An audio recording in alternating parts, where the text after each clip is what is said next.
El doctor Manuel Fresco es un reconocido vecino y médico de la localidad bonaerense de Aedo. Desde los comienzos de su carrera, se mostró interesado por la salud de los niños y por la prevención de enfermedades.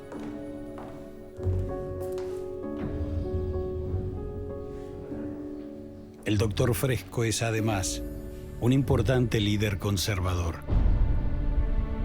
Es el candidato a gobernador de la provincia por el Partido Demócrata Nacional. Fue elegido personalmente por el presidente Agustín Pedro Justo para disputar las elecciones provinciales de 1935. Su figura carismática y su perfil popular son lo único que pueden salvar a los conservadores de una decadencia que ven cada vez más cercana. Admirador de Benito Mussolini y de la experiencia fascista italiana, Fresco se considera a sí mismo un patriota y sueña con un país libre de sus dos principales enemigos, el radicalismo y el comunismo.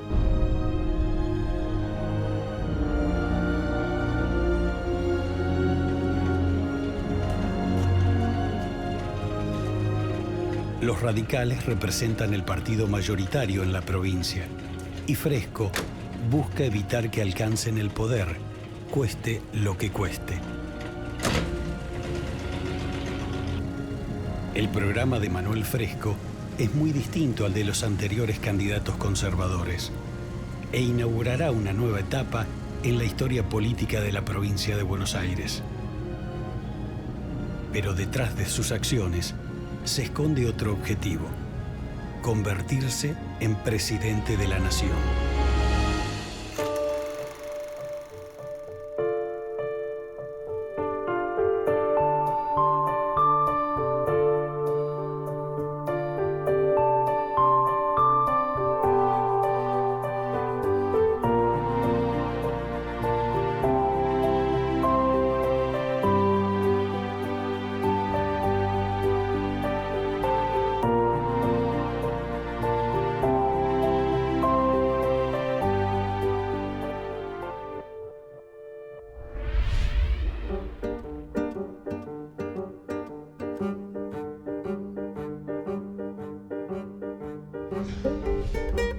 Hacia 1935, la política de la provincia de Buenos Aires es controlada por el Partido Conservador, que se mantiene en el poder gracias al fraude electoral. Sin embargo, la mayoría de la población de la provincia simpatiza políticamente con la Unión Cívica Radical, el gran rival del partido oficial. Los radicales están más próximos a los intereses populares, pero desde el golpe militar de 1930 tienen vedado el acceso al gobierno. Pero las elecciones para gobernador de la provincia de Buenos Aires parecen abrir una posibilidad al cambio. Entonces deciden abandonar la abstención, presentarse y enfrentar el fraude. Su amplia mayoría de simpatizantes les da confianza y convierte la Unión Cívica Radical en el partido con más posibilidades de ganar. Desde el gobierno nacional, el presidente Agustín Pedro Justo busca la manera de frenar esta situación. Pero no es tarea fácil, porque los conflictos dentro del Partido Conservador alcanzan un punto crítico. Los distintos líderes se encuentran en una lucha interna y la unidad parece algo imposible de concretarse. Finalmente, los conservadores llegan a un acuerdo. La persona elegida es Manuel Fresco, un médico que se vinculó con la política y que desempeñó cargos como concejal, legislador provincial y diputado nacional. Atraído por las ideas del fascismo italiano, Fresco considera que el radicalismo y el comunismo son los enemigos de la patria. Es el hombre perfecto para representar al Partido Demócrata Nacional en las elecciones de gobernador de la provincia de Buenos Aires. En aquel momento, la Argentina sufre las consecuencias de la crisis económica internacional iniciada en los Estados Unidos a partir de 1929. Por esos años, la democracia republicana liberal es cuestionada en todo el mundo. En nuestro territorio se buscan alternativas, tanto de izquierda como de derecha. Una de ellas es Fresco, representante de la derecha nacionalista y católica. Este político rechaza de lleno la ley Sáenz Peña y acepta el voto cantado. Votar de esta manera es, para Fresco, una lección pública del coraje ciudadano. Con el inicio de la campaña para las elecciones de 1935, el Partido Demócrata Nacional se lanza a la conquista de la provincia. Una conquista facilitada por el uso del fraude, pero que al mismo tiempo quita legitimidad a su gobierno. Por consecuencia, se le vuelve necesario conseguir esa popularidad a través de medidas que favorezcan a un sector fundamental, los trabajadores.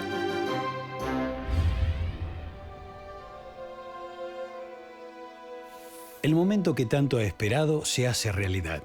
Manuel Fresco gana las elecciones. La sombra del fraude cubre los comicios y beneficia con la victoria al Partido Conservador. La UCR permanece marginada del poder. Es un momento de triunfo para Fresco.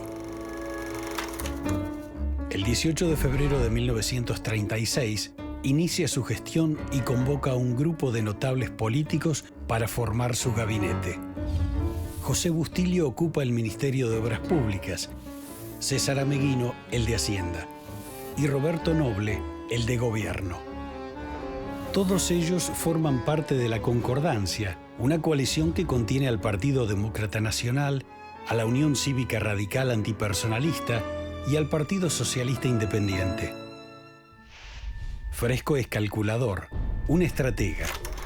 Sabe que las crecientes masas de trabajadores ubicadas en las zonas industriales de la provincia deben ser escuchadas para evitar que caigan en manos de los políticos de izquierda o del radicalismo. Pero este acercamiento hacia lo popular es ambiguo. El nuevo gobernador está dispuesto a negociar con los trabajadores solamente si se apegan a los límites que él establece.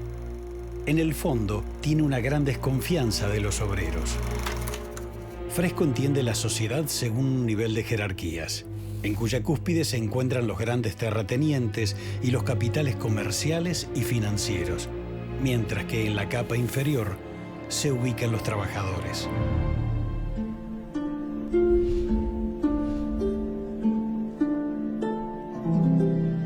Han pasado apenas unos días desde que asumió como gobernador. Fresco está entusiasmado. Prepara una gran cantidad de proyectos que enviará a la legislatura. Su formación como médico le hace prestar especial interés a la niñez abandonada, además de preparar un régimen especial que dé una solución a la delincuencia juvenil. Busca construir viviendas económicas para los trabajadores. Además, quiere mejorar las condiciones de trabajo de los asalariados a través de una suba de los sueldos, tanto de los obreros como de los trabajadores rurales. Fresco propulsa una reforma educativa que privilegia la religión por sobre la ciencia. Además, implementa la obligatoriedad de la educación religiosa. Su plan es realmente ambicioso.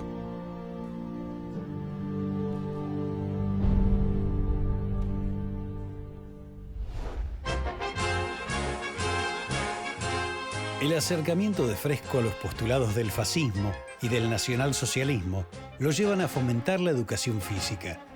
Cree que un pueblo sano físicamente no enfermará ideológicamente, seducido por doctrinas que él cree aberrantes, como el comunismo. Parte de los aspectos humanitario y sentimental, tan respetables. La lucha antituberculosa tiene también una finalidad económica, ya que la mayor riqueza de un país es la salud de sus habitantes. Si queremos una patria grande y rica, es indispensable que sus hijos sean sanos y fuertes para que puedan engrandecerla con el trabajo y defenderla con la misma pujanza con que la hicieron nuestros mayores. Para reforzar lo que él considera el ser nacional, Fresco da gran importancia a los actos patrios. Todas las fechas patrias se organizan en torno a un acto central en La Plata, que es repetido en el resto de la provincia y en el cual participan dirigentes políticos, alumnos y miembros de la Iglesia.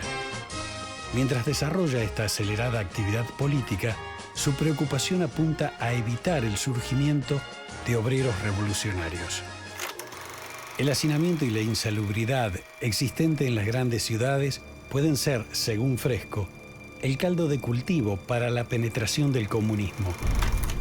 Por ello, impulsa un plan de viviendas obreras para mejorar la calidad de vida de los sectores trabajadores.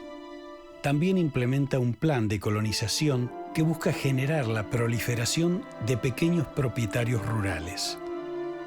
Se establecen 16 colonias que dan alojamiento a 526 familias. Allí se crean escuelas agrícolas y se dictan cursos dirigidos a las mujeres, a fin de mejorar la alimentación y el bienestar económico familiar.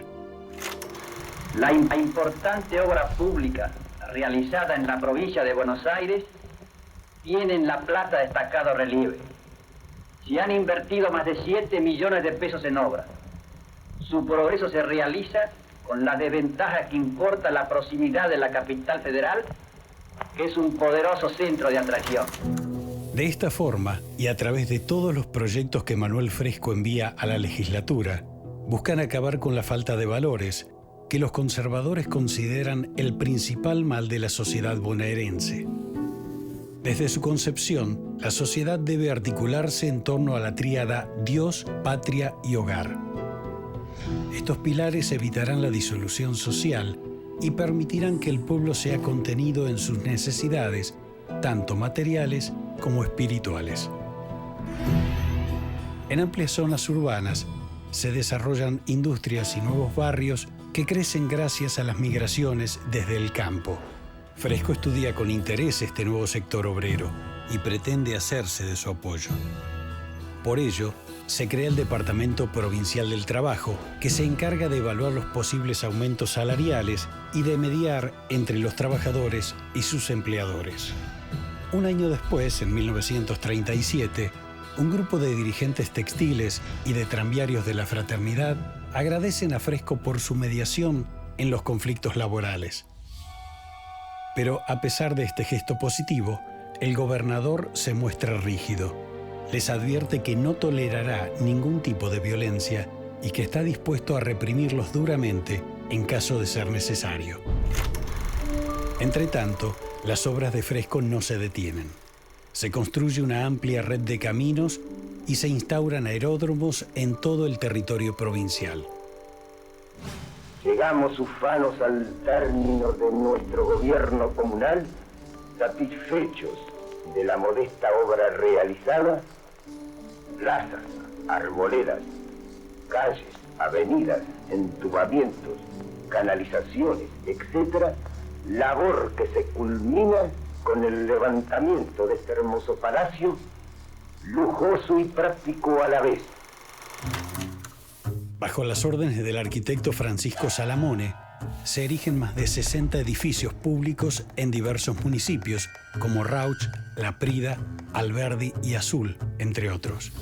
Además, Mar del Plata se convierte en el principal centro turístico bonaerense y fomenta el turismo masivo. Pero no todo brilla en el camino del gobernador Fresco. Muy pronto descubrirá que existe un grupo que mira con desconfianza todo este proceso de reformas sociales. Un grupo que posee los recursos para poner en peligro su gestión. El país crece, se industrializa y supera de a poco la crisis internacional. Pero los dueños de las tierras y de las grandes fábricas están en desacuerdo con la mejora de las condiciones de vida de los trabajadores y el aumento del gasto provincial necesario para financiarla.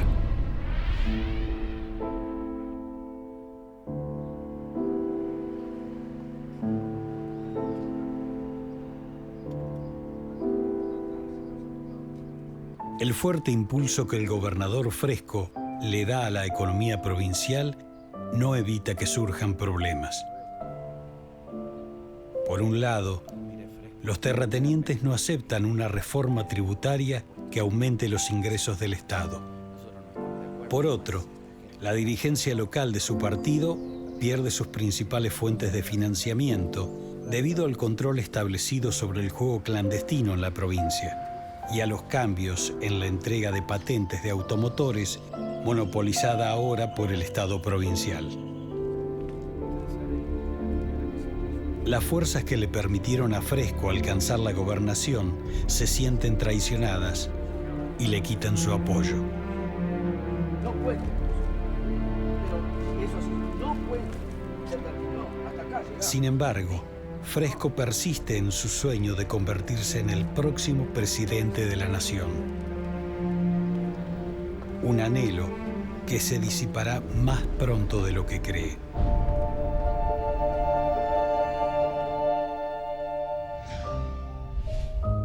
En 1938, y muy cerca de las elecciones, el presidente Justo aprueba una medida que afecta gravemente las obras que impulsa Fresco. El mandatario restringe las posibilidades de endeudamiento de los gobiernos provinciales. Muchas de las obras que se realizan en la provincia se detienen. Los sueldos de los empleados públicos se reducen drásticamente. Esta fuerza negativa que se cierne sobre la economía de la provincia impacta en el gobernador, quien debe posponer su deseo de convertirse en presidente de la República. Fresco vive una pesadilla en carne propia. La pesadilla de perder el control y el poder, y de ser un mero símbolo del fraude electoral ante los ojos del pueblo. Comienza así el ocaso de este líder, que buscaba emular a Mussolini en las Pampas.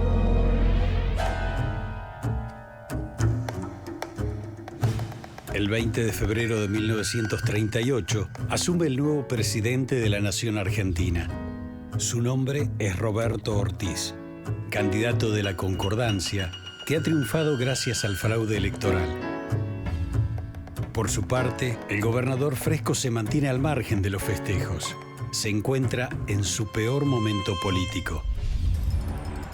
En marzo de 1940, Ortiz se propone acabar con el fraude. Con el objetivo de darles una señal a los postergados radicales, el presidente interviene en la provincia de Buenos Aires. Anula las elecciones para gobernador que habían dado el triunfo a Alberto Barceló y Eduardo Míguez, hombres de Fresco. En su decreto, Ortiz señala que en esos comicios existió un escandaloso fraude, generado por el uso del voto cantado, la eliminación del cuarto oscuro y la falta de controles de la identidad de los votantes. El ex gobernador Fresco recibe de esta forma una nueva estocada. Exasperado, intenta obtener apoyo de sus compañeros del Partido Demócrata Nacional, pero estos prefieren apoyar al presidente Ortiz. Fresco renuncia al partido y funda la Unión Nacional Argentina, pero su caída política ya está sellada.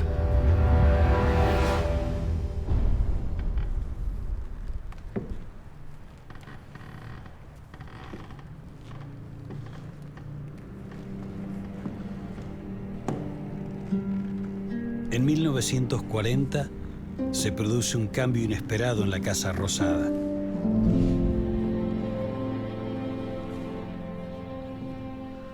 El presidente Ortiz, afectado por una enfermedad, decide pedir licencia y delegar su mando.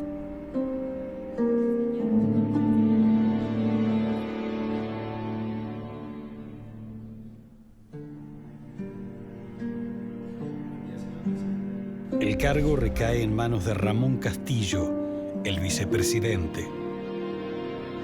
Castillo es un político estrechamente conectado con el fraude electoral. De ahora en adelante, deberá conducir las riendas de la nación en medio de un complicado panorama internacional.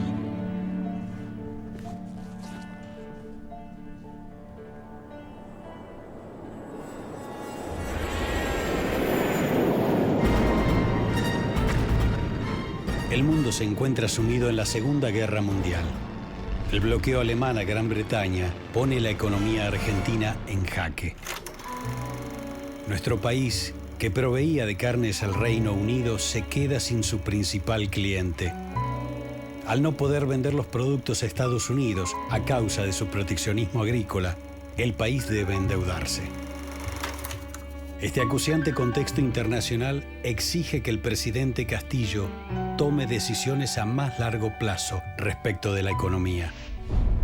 Consolidar a la industria es vital como fuente de crecimiento, ya que este sector nutre al mercado interno, consume materias primas locales y da trabajo a cientos de miles de obreros. Castillo necesita un economista que convierta esa premisa en una realidad. Y para eso elige a un ex colaborador de Fresco, Federico Pinedo. El flamante ministro de Hacienda será el ideólogo de un plan que generará grandes controversias en la Argentina.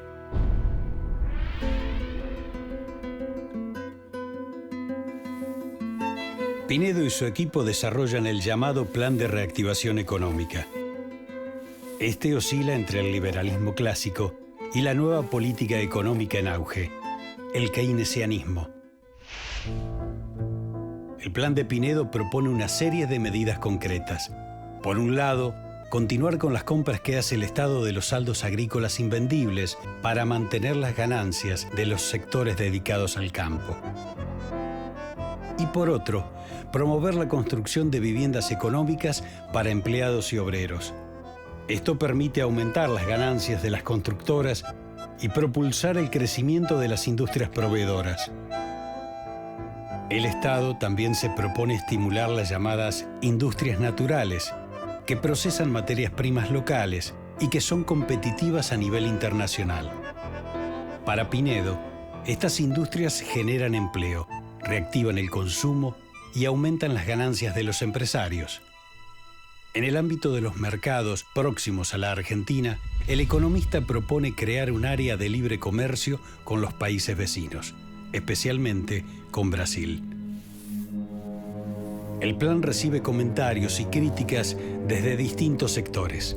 Desde la Unión Industrial Argentina, se exige que la protección industrial abarque todas las industrias existentes en el país y no solo aquellas consideradas naturales. Por su parte, la sociedad rural argentina y la Bolsa de Valores se muestran críticas ante el plan. Temen que este pueda acarrear problemas con el comercio internacional, además de generar inflación en la economía local. La discusión por el plan de reactivación económica comienza en el Senado.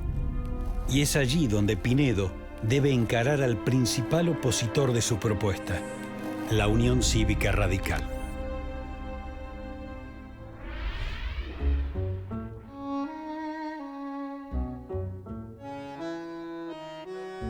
El breve gobierno del presidente Roberto Ortiz, al eliminar el fraude, le permite a la UCR acceder al Congreso. Desde allí, el radicalismo critica duramente el plan de reactivación económica propuesto por Federico Pinedo. Los puntos más conflictivos son el peligro inflacionario, las limitaciones impuestas al libre comercio y la intromisión del Estado en la economía a través del plan presentado. Estas críticas poseen un carácter principalmente político.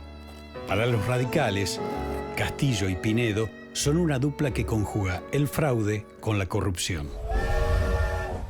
En el caso del ministro de Hacienda, los radicales lo cuestionan por beneficiar a empresas ferroviarias británicas mediante la implementación de un plan que propone cambiar libras por acciones de empresas británicas en la Argentina. Pocos meses antes de asumir, esas empresas británicas le habían pagado una verdadera fortuna por elaborar un informe que se basaba en la misma idea.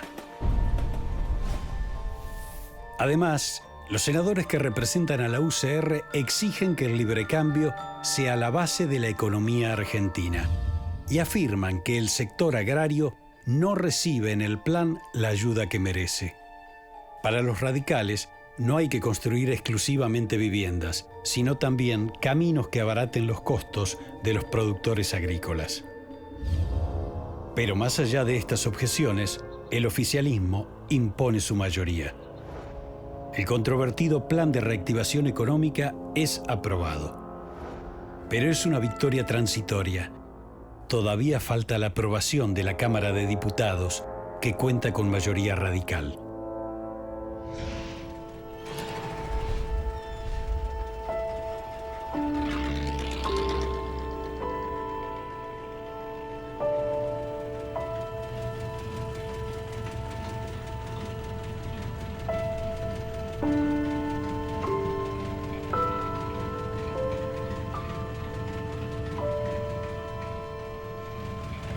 En un gesto desesperado, el ministro Pinedo consigue entrevistarse con el líder de la Unión Cívica Radical, Marcelo Torcuato de Alvear. Bueno, sin rodeo, no me gustan los rodeos, así no es hora de preámbulos. Pinedo le explica que su plan es muy similar al realizado en Córdoba por el gobernador radical Amadeo Sabatini. Sin embargo, estas palabras no causan el efecto esperado. El líder radical se niega a apoyar el plan de Pinedo.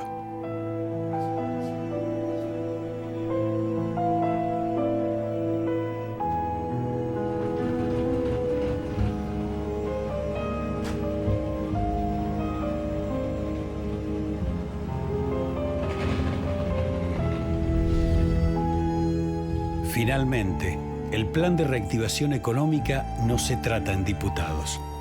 Es un momento de duelo para el ministro Pinedo y una muestra de la fragilidad del presidente Castillo, ambos debilitados ante la opinión pública.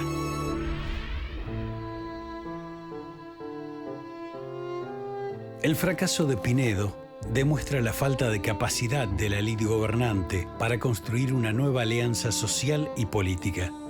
Una alianza que le permita enfrentar los desafíos que plantea el novedoso escenario económico internacional. El plan de reactivación económica no logra responder los interrogantes manifestados por sus detractores. Con la renuncia de Federico Pinedo a su cargo de ministro, es el fin de un período iniciado por el ex gobernador Manuel Fresco. Dos figuras que intentaron dar respuesta a una crisis económica y política, pero que no contaron con el entorno político necesario para tal fin. La década del 30 representa para los argentinos un período sombrío. Una etapa en la que sucesivos gobiernos conservadores, antipopulares y fraudulentos colocan al país en un punto extremo de desazón y falta de respuestas. En este punto de asfixia y descontento general, germinará la semilla de un cambio largamente esperado por el pueblo argentino.